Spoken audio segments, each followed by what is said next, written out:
Hello everybody, welcome back to another video. I haven't done a video in a while, but I'm back and I've in a bit of a different setting. I mean, I'm in the same room, but it's finally been redecorated, repainted it, got all my pictures on the wall. It looks a lot better, I think. You'll probably see that it looks a lot different to my last video. I just moved house about 2 months ago, so the rooms needed redecorating, so this one's finally done. So I just wanted to wait sort of till it was fully redecorated to do another video, so I had a better background really.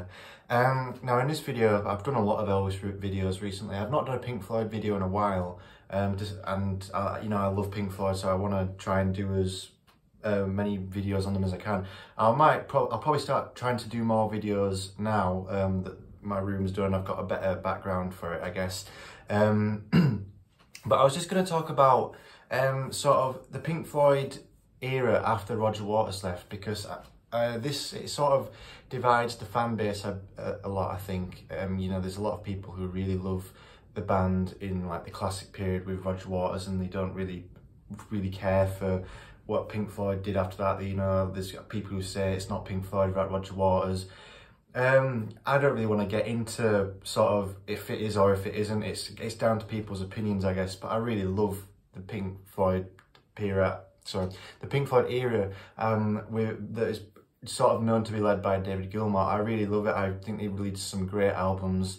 Obviously not as good as the classic stuff, because that stuff is untouchable in my opinion, I guess, when it in terms of the rest of the band's discography, but I still think that they made some great music.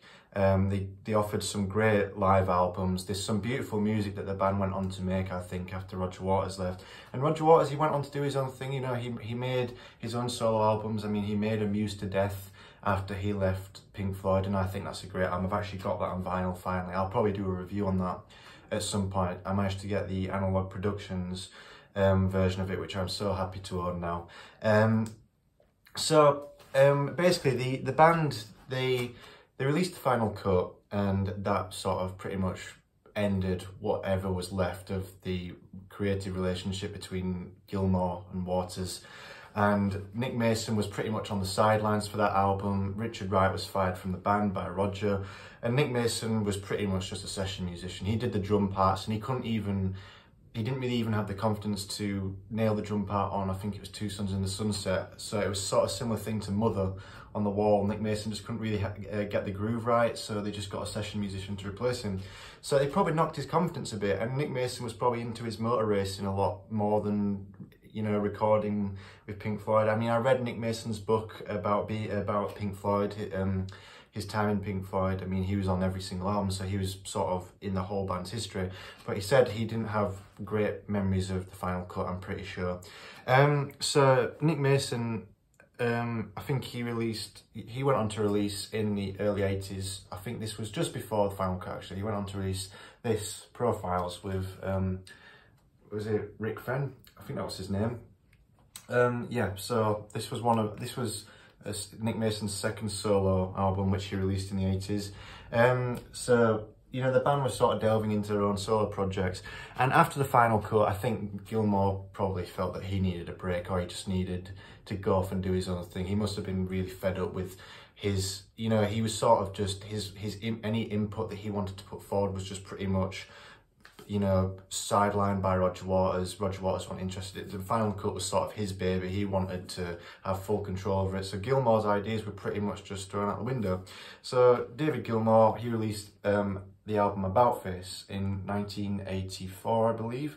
I mean, I really love this album. It's quite different for Gilmour. Gilmour usually has quite instrumental focused guitar music, or quite meditated music, but this is quite interesting. He sort of collaborates with a lot of different musicians. Pete Townsend wrote some of the songs on this album, and you know, it's quite poppy, I think. You know, like got a lot of 80s pop elements to it, which is quite interesting for Gilmour.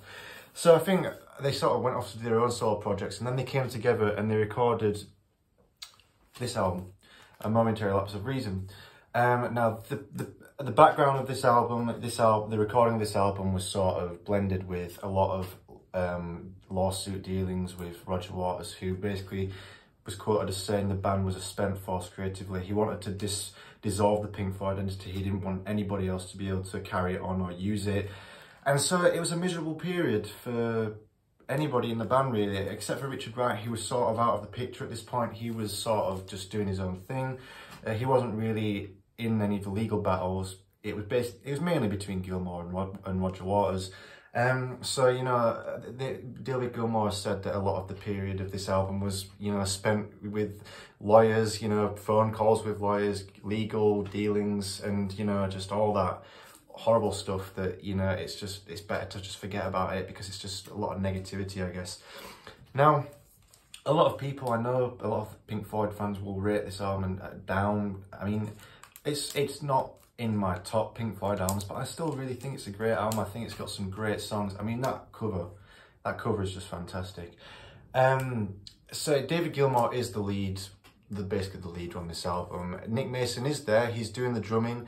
There is a lot of drum machines, electronic drumming. I mean, Nick Mason did do a lot of drum parts, which were used on the remixed version of A Moment to Lapse of Reason, which came out a few months ago, which I still need to get on vinyl. But you know, it does feel like Pink Floyd to me. It has that soundscape element to it in quite a few of the instrumentals. Richard Wright is on this album, but he is sort of in the background. He's not on all the songs. He does a few keyboard parts here and there, and a lot of what he did probably wasn't used on some of the final product of the songs. But you know, you've got Signs of Life, a great opener, which they opened some of their concerts with the tour for this album. You know, Learning to Fly, I love that song. Classic Pink Floyd, great guitar work by David Gilmour. The Dogs of War, I never used to really like this song, but I really love the guitar solo and the saxophone. I love the way that the tempo changes when the saxophone comes in. It's really great instrumentation. A lot of people say it's Gilmour trying to recreate Dogs. I don't think he is, but you know, it's not as good as that, obviously, but I still think it's a pretty good song. One Slip is sort of a bit more of a pop element to it, that rather than your typical Floyd, but it's got a really good bass solo to it. On the Turning Away, great song, great guitar solo. And then the second side has a lot of instrumental passages. Terminal Frost and Yet Another Movie's got a great guitar solo. And then it closes with a great song, Sorrow, which is just Gilmour all over it. So Gilmour really shines on that album. He really has he's really at the forefront with a lot of his guitar playing. And you know, the album is sort of bogged down in sort of cliche 80s keyboard sounds, I guess, which is probably not to a lot of people's liking, but ever since the new remix came out, and I've listened to it quite a few times on Spotify, that album has really grown on me, and I really do like that album now. So that came out in 1987. So I mean, it's a great album, I think. In 1988, they released The Delicate Sound of Thunder, which is another great cover by Storm Thorgerson. These are all reissues, these albums that I've got, and I really want to get the 3LP version that came out in 2019, I think, but still haven't been able to get my hands on it, and I think it's going up in price a little bit, which is not good. But this is a great live album. I love this live album. You know, I just love the versions of Shine On You Crazy Diamond. They sort of open with Shine On You Crazy Diamond, then they do a lot of the Momentary Lapse of Reason songs, and then on the second vinyl you get more classic Floyd, like One of These Days, Money, Wish You Were Here, Comfortably Numb. I mean, Comfortably Numb and Run Like Hell, like the versions that they did of those songs in the later years, especially Run Like Hell. I mean, Run Like Hell, the live versions, they really breathe new life into that song. I mean, it turns from this 4-minute song on the wall, which has a great guitar riff, to this absolutely electrifying concert closer, which is about 8 minutes long, and it's just built up by this great guitar dueling and great vocals by Guy Pratt and David Gilmour. Guy Pratt really does justice to Roger Waters' vocals, I think, on that song. Great live album. And then this was released last year. I actually really want them to release Live in Venice on vinyl. That would be so cool if they did that. And I think that was in the later years box set, but they seem to be reissuing a lot of the stuff that they put in the later years box set on like their own singular formats, which I don't mind, because I mean a lot of people just say they're doing it for money, but I don't think they're doing it for money, because they don't need the money. I mean, they've sold so many records, why would they need the money? But they're reissuing a lot of stuff on its own, which is good, because if people can't afford the later years box set, which a lot of people can't, you know, they can get this stuff on its own for cheaper. So this came out last year, Live at Nebworth, which was in the later years. It was one of the discs included, and this I've got this in a gatefold sleeve. It's got some really nice images of the concert. It just sort of reminds me of Oasis at Nebworth, that, to be honest. But yeah, and the back cover has just got the track listing, and this is quite cool because it's, if you can see by the hype sticker, it's a 45 RPM vinyl, which is really interesting, and it's really quite cool that they did that. And it comes with a booklet, which the remix of the Momentary Lapse of Reason came with, and that was also on 45 RPM vinyl.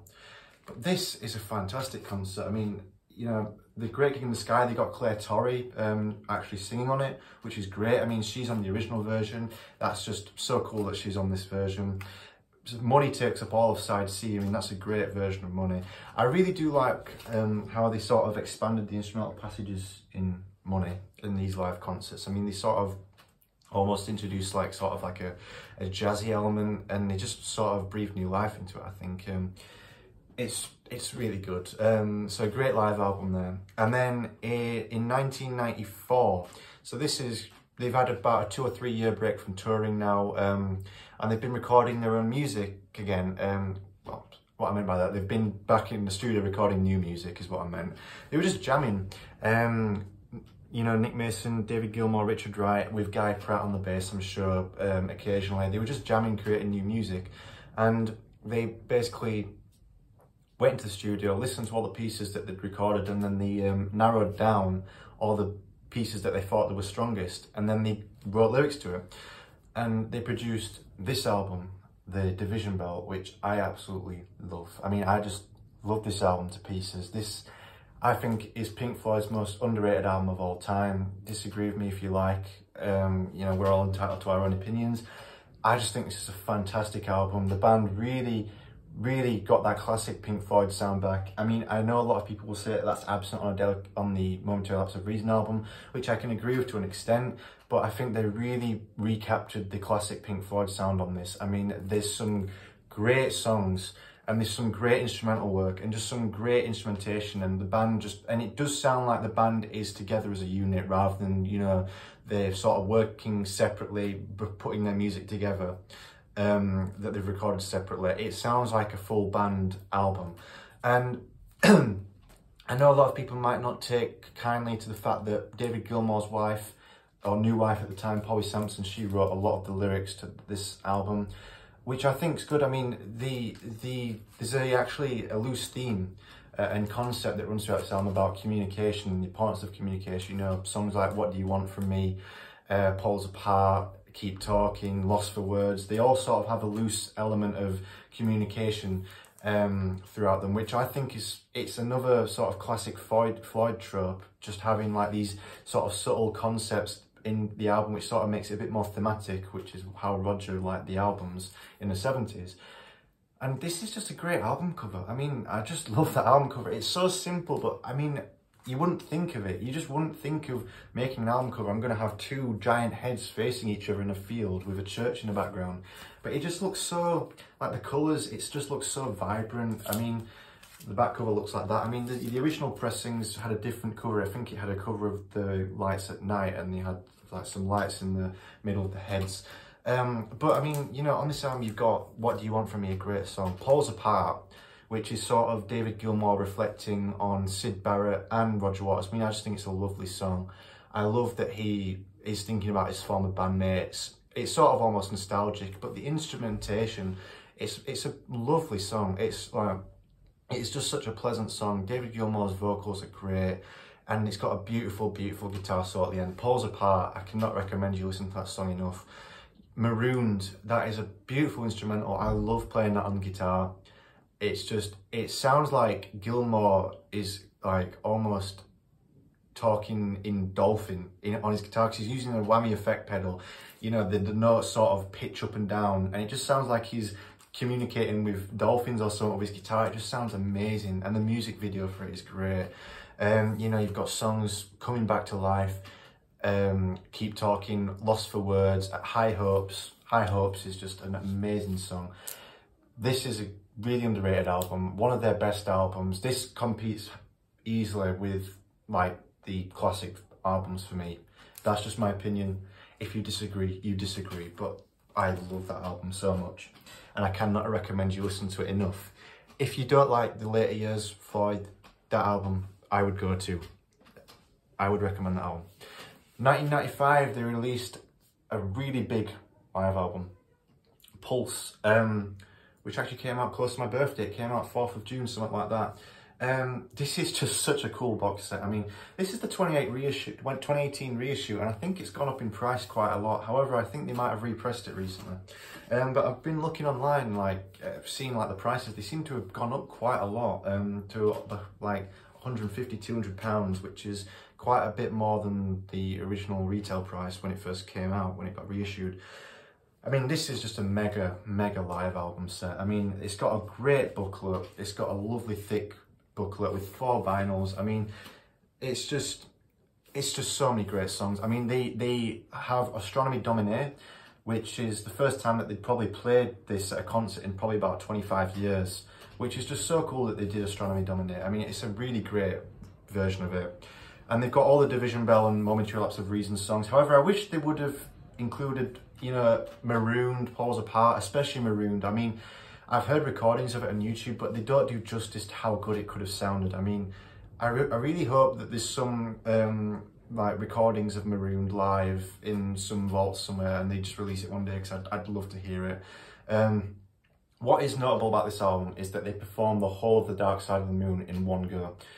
And they did that obviously when the Dark Side of the Moon came out, when it was just 4 of them, which is impressive enough. I mean, they had to do it with a tape machine and hope to God that it didn't malfunction or anything. They do this with more backing musicians, but it just sounds amazing. And the fact that they just do it all in one go live, it's just really special.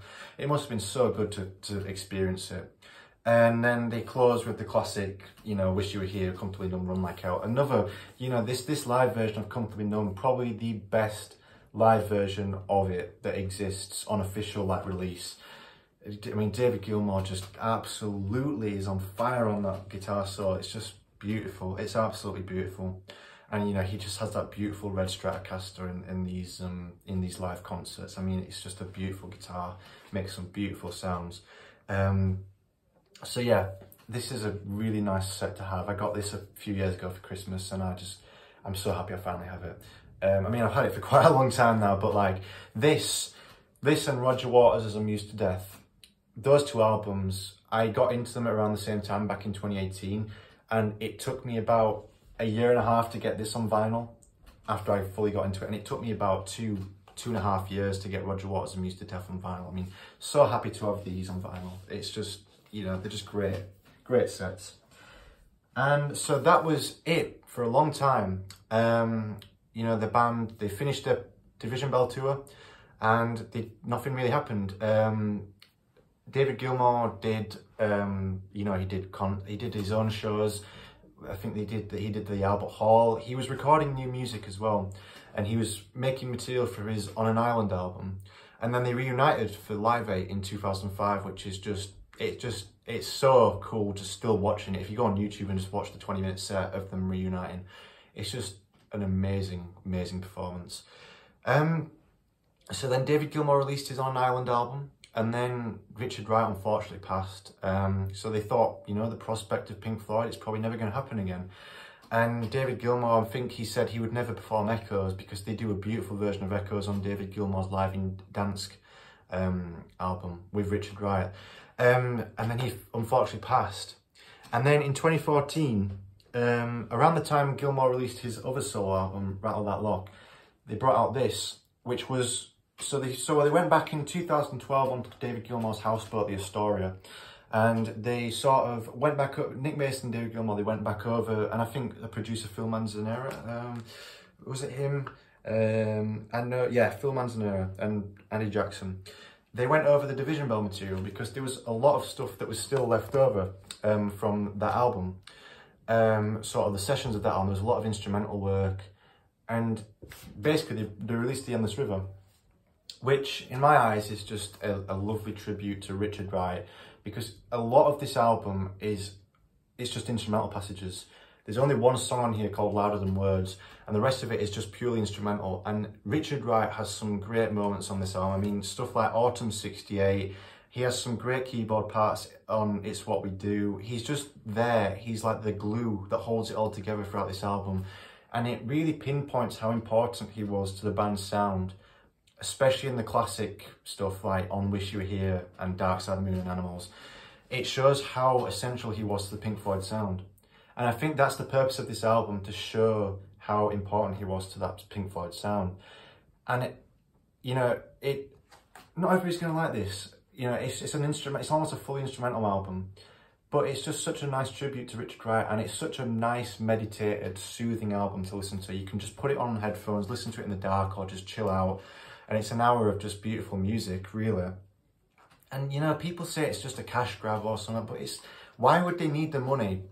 Why would they make an around to, you know, Pink Floyd are one of the most successful bands of all time. I don't think they need the money, but, you know, people say that, and I don't think it's true.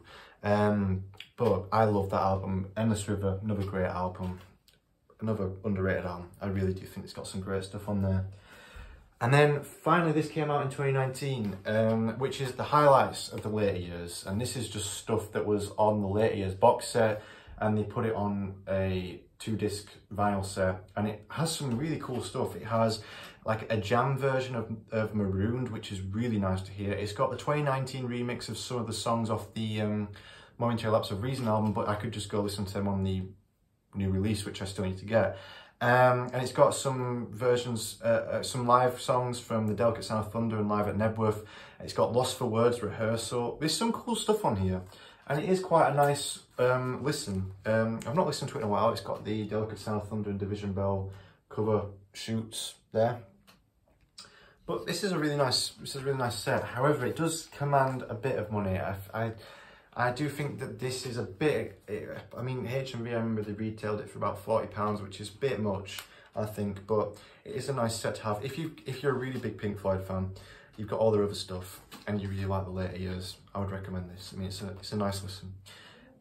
But I'm still planning on getting the Momentary Lapse of Reason remix, and I'm also looking forward to the Piper at the Gates of Dawn mono version that's coming out next month. I can't wait for that.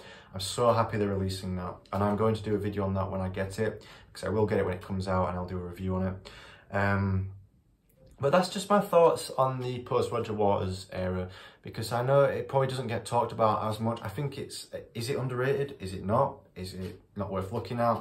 You know, it's just a nice discussion point, I guess. I think there's some really underrated stuff. Division Bell, one of the best Pink Floyd albums in my opinion, which I think is really underlooked sometimes. But let me know what you think. If you can't stand the Gilmour era, then that's your prerogative, I guess. But I really love it. If you really like it, let me know.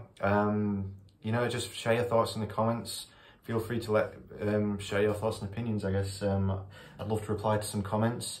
But thank you for watching this video, and I'll see you in the next one. Goodbye.